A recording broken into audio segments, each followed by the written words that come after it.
world? What's happening, my people? So it's your boy ChanceJolivette, aka Smooth, back with another video. So today, what we're gonna be talking about, Power Book 4, Force, Season 1, Episode 2, King of the Goddamn Hill. So we could have been anywhere in the world. We was on our way to LA, palm trees, bikinis, beautiful women, La La Land, the sorry ass Lakers. But nah, this is looking like home. Chirac. No disrespect. No disrespect. But that's where we end up. So, we start off the episode. They done shot up Tommy brother Bar. We find out he's the token gay character of this episode. Like, first episode, there was a lesbian scene and stuff. I'm not tripping. No disrespect to the LGBTQ869 club or anything like that. Yeah, that wasn't a disrespectful. I'm just clowning. But anyways, like, you know, they always just gonna do it. They always just gonna do it. So Tommy's brother, he's gonna be the token gay character. So they talking this and that. We see Tommy rolls around the city and stuff. He sees a little spot for lease. So I'm like, he thinking of things. I'm like, there's gonna be a spot that he's gonna set up or whatever. You're gonna try and make it your own little business. Is he gonna try and own nightclubs like Ghost? What is this spot? The significance of this spot gonna be? I'm like, that's what I was thinking at the moment. We see the mobsters and stuff. We show them. Old man Flynn is dying. He wants to leave the business to Vic, but he's like, you're gonna have to do it the way that I want, or it's going to be dire circumstances. They're gonna kill you if you don't do it the way that I want it done. But yeah, that's a terrible accent. But we see D. He done got out of jail, man. He trying to move smarter. His brother, he a hard-headed nigga, man. He like, yo, we got these young boys, man. They got hand triggers, man. They shoot anything, move it out.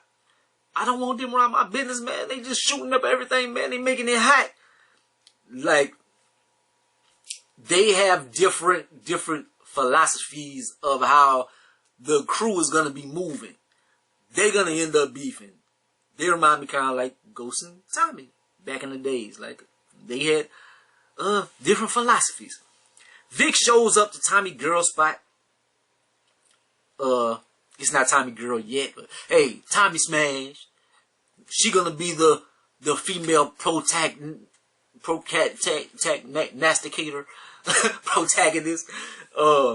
So I'm like, that's Tommy girl. That's Tommy girl. But Vic goes in. Yo, what's happening? Trying to these white playboy shit and stuff. She's like, your daddy will never allow us to be together. You must have pure kids and stuff. I'm a sister and this and that. Give me my key. You have to change these locks before I give you the key and stuff. He's simping and stuff, man. Leave Tommy girl alone. Bastard. Tommy shows up to D-Spot. So, unexpectedly, he brings him back the drugs, the money and stuff, and he like, yo, I'm trying to do business and this and that. I'm trying to do good business and y'all can have these drugs and stuff because this stepped on with baby aspirin and stuff anyway. So he's trying to make a play for himself and show his put his balls on the table in this city and stuff. Like, nigga, I'm that nigga. I'm just showing y'all. But his brother, he's sick the goons on him and stuff, man. The young boys. And we see D trying to, like, correct them. Like, hey, y'all gonna put them guns down in my spot. The young boys not listening to D. Like, D don't have that pull. He been in the pen for all these years. Like, he came back, he's the leader, but he's not the leader. They listen to the younger brother. They don't listen to D. So, that's gonna be some issues. I think Tommy gonna end up being his Ace Boone Coon, his ride or die, whatever, man, over his real brother, man. Because his real brother, they moving very differently, man. They got different things. So he pulls Tommy to the side, man. Let's go talk. We gonna go talk outside, cause the brother did pull the young boys off Tommy and stuff. They go outside. As soon as they go outside, they get scooped up. And so Rojas and them, they D had put somebody in a wheelchair and this and that a long time ago. Guess when he went to jail and this and that. So they want revenge. Their revenge is okay. The city is hot, so we're going to give you drugs to go move for us. That's our revenge. I'm like, you want revenge on somebody, so you give them product. I would think, if I want revenge on somebody in a gangster situation or something, why not just would have killed him, nigga?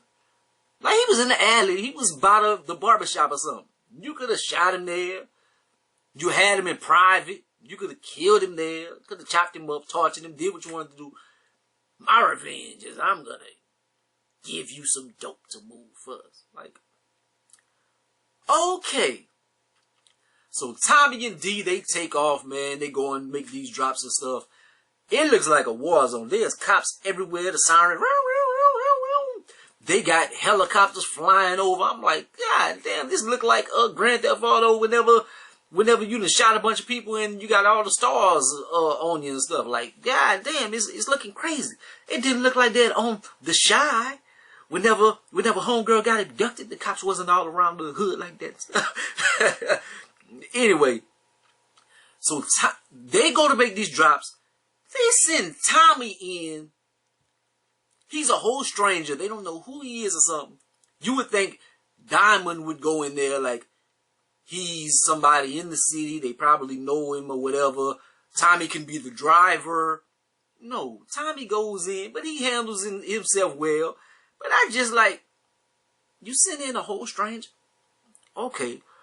Roja calls him, and he puts a rush on the drops and stuff. Like, you got an hour left. We got your brother. And I mentioned Grand Theft Auto earlier, and it's still Grand Theft Auto vibes. This should turn it. I remember I quit playing Grand Theft Auto. I quit playing games a while back. But I remember like what is San Andreas and stuff. It reminds me of San Andreas, like just like little missions. Like, you gotta complete this mission. I'm like, this shit is a video game. This is, I think a lot of people are going to dislike this. Some people might enjoy it. You're going to enjoy it if you like Tommy. People are going to watch it because it's the Power Universe. But I think you need to just, your expectations of real life situations, just put that out of your mind. This is no real life situations. If you want to, if you were a gamer at some time or anything, and you would be like, man, I wonder what Grand Theft Auto would look like as a movie. There you go. There you go. This is live action Grand Theft Auto. This what this is. So that's what the show is. They survive all the gangsters. They go in all these different spots and all that. The biggest villains is the cops. So they run up on Diamond when he's sitting in the car and this and that. Like, they about to hem him up. They about to kill him. He don't want to take his hand off the steering wheel or whatever because he think they're going to kill him. You know how they do or whatever. Tommy gets out. His white privilege pays off, like you see. He's a white man in the, hey, bro. And that's how the cop is. Hey, bro, this your car, man. I'm going to run the plates and stuff. Like, I don't know how everything ran clean because Tommy is on the run from the feds. Like, I don't think he changed his identity or anything like that. Like, his stuff is registered and like, and Ghosthead gave him that car and stuff like, I don't know how, but it's clean, so I don't know how. And did they take his license, or did they just run? I don't know how it could have came back clean. Like, Tommy changed his name. Is he going by a different name? Because he's on the run from the feds. Like, he should be on America's Most Wanted. But oh well. Tommy and D make it back to Rojas, and it looked like a Scarface movie. They got red beams on them, red dots and stuff like that. So they throw him the money. They mission accomplished. So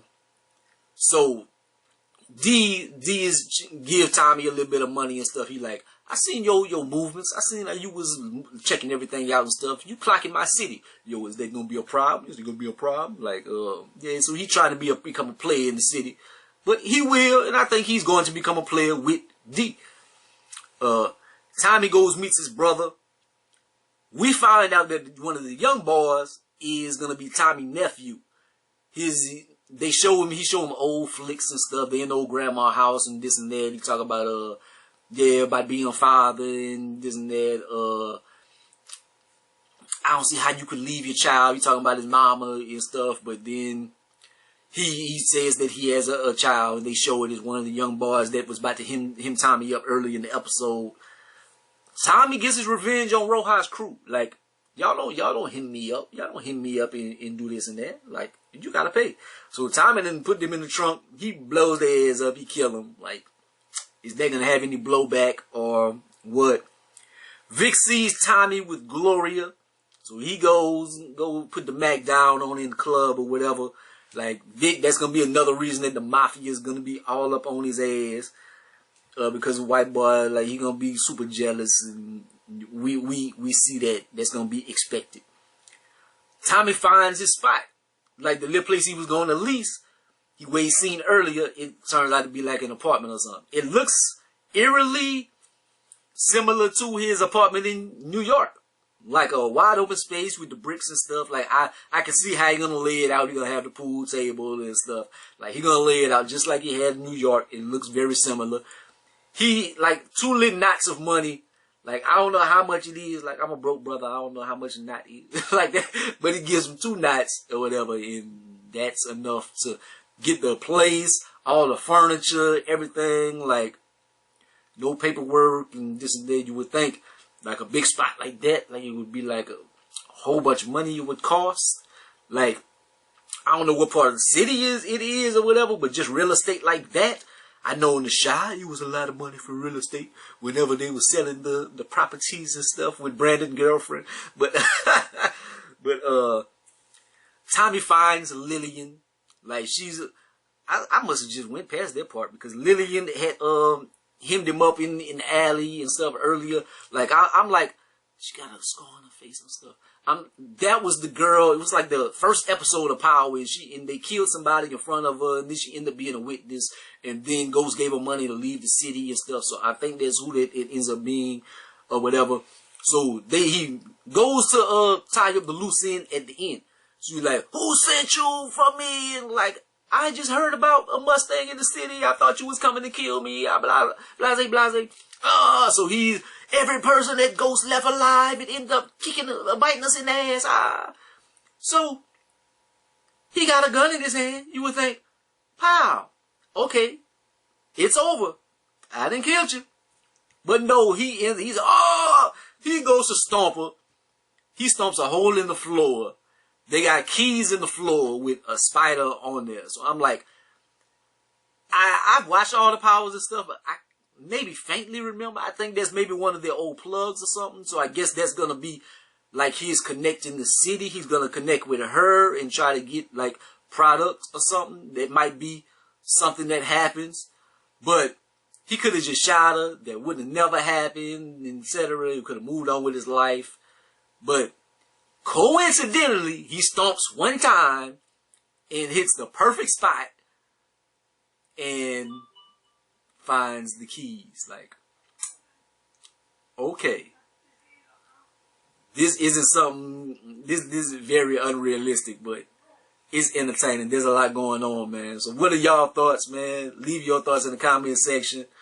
Like, this is live action Grand Theft Auto, man. But like, comment, subscribe. Gonna be the greatest and the most hated. I'll let you boy.